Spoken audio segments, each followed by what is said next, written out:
Cato Institute Senior Fellow Randal O'Toole does not have a lot of good things to say about Wisconsin's plans for commuter rail. KRM is basically a way to spend a lot of money doing very little. They want to spend almost $250 million on a rail line that the advocates predict are going to carry only 3,700 people to and from work every day. That's enough money to buy every single one of those people a new Toyota Prius every 4 years for the rest of their lives. Every time somebody gets on that train, it's going to cost taxpayers $21. And so it's just a huge waste of money. An even bigger waste of money will be the rail line from Madison to Milwaukee, which is going to cost almost $1 billion. Every time somebody gets on that train, it's going to cost taxpayers over $130. O'Toole says the taxpayer subsidies required to maintain commuter rail dwarf those for other forms of transportation. Subsidies to flying average less than a penny a passenger mile. Subsidies to driving average less than a penny a passenger mile. Subsidies to Amtrak are 30 cents a passenger mile. Subsidies to urban transit are more than 60 cents a passenger mile.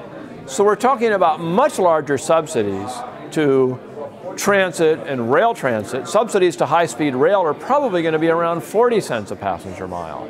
So the subsidies are huge to these forms of travel. The subsidies to driving and air travel are very small, and I think we should get rid of all of those subsidies. But if you knew it was going to cost you a penny more per passenger mile to drive, that wouldn't influence your driving very much.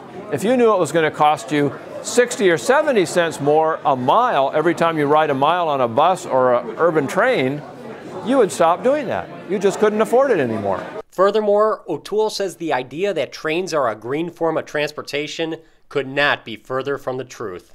Cars today are a lot more energy efficient than they were 40 years ago.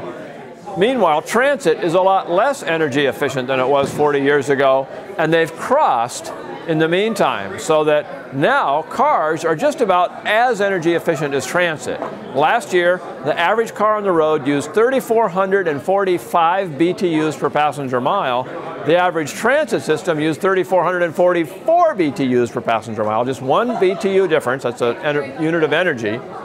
By 2025, cars are going to be more efficient than any transit system in America. They're going to be more efficient than high-speed rail, and they're going to be producing less pollution than transit or high-speed rail. So cars are going to be the green form of travel, and high-speed rail is going to be the brown form of travel and transit.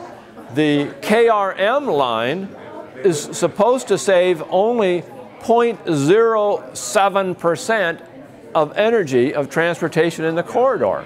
It's supposed to reduce greenhouse gas emissions by about 80 tons a year, but that 80 tons is going to cost us hundreds of thousands of dollars per ton. That's just not worth it.